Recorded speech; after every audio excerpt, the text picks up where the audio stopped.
Welcome to the Valuation Desk by Highland Global, where SBA business valuations speak bank. Thank you for joining me today. If you're an SBA lender or a business owner navigating an acquisition, there's one step in the process that can either open the door to a successful deal or quietly shut it. The SBA loan appraisal. Now, this isn't just paperwork.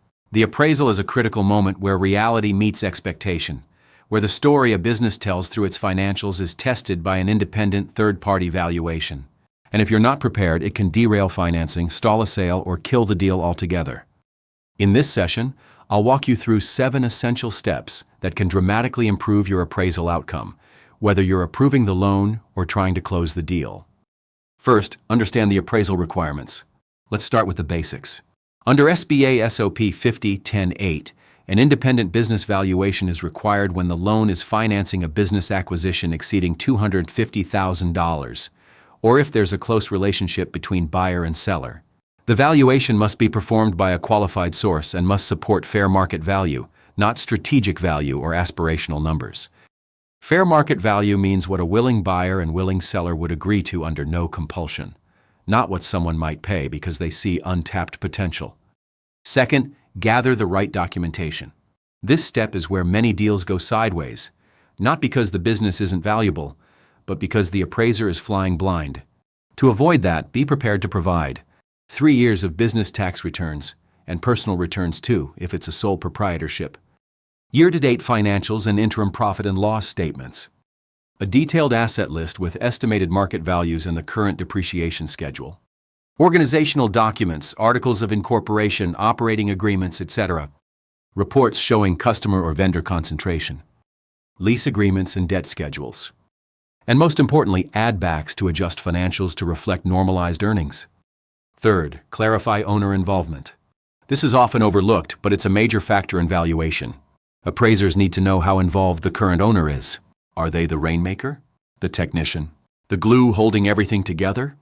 Document how many hours the owner works, what responsibilities they have, whether key employees are staying on, and what the transition plan looks like. If the business falls apart without the owner, the valuation and the loan may suffer.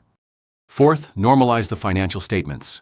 This step helps show the true earning power of the business. We're not just looking at tax return net income, we're looking for economic reality.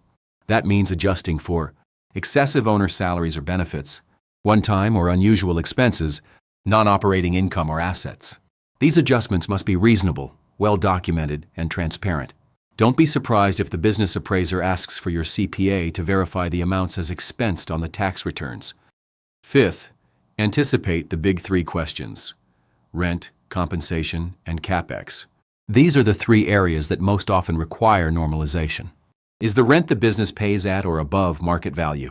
Provide comps. Is the owner paying themselves below market salary to show more profit? Document reasonable compensation benchmarks. Are there capital expenditure needs coming up? Provide history and projections. Appraisers will ask. Be ready with answers. Sixth, know what the appraisal is and isn't. Let's clear up some common misconceptions. The appraisal is not a guarantee of loan approval. It is not based on what the seller hopes to get. And it is not designed to support any pre-agreed price. It is a third-party, independent opinion of value based on the information provided. And if the documentation is weak, so is the valuation. Seventh, communicate early and clearly. Keep the appraiser in the loop. Get them the documents they need quickly, answer questions promptly, and don't wait until the last minute. Delayed responses or missing data don't just cause frustration, they can materially affect the valuation.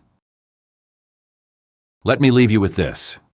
The SBA appraisal isn't just a hoop to jump through, it's a cornerstone of a credible, financeable transaction. And with the right preparation, it doesn't have to be a hurdle. Lenders, engage your appraisers early. Encourage borrowers to prepare thoroughly.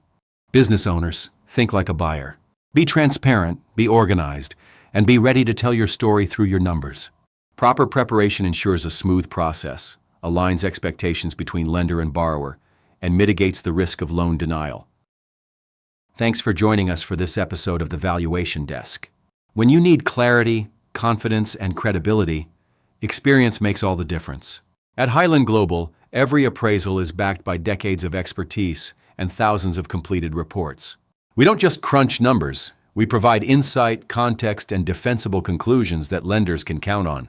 Whether it's a business acquisition or equipment appraisal, our seasoned approach helps ensure your deal moves forward with precision and trust.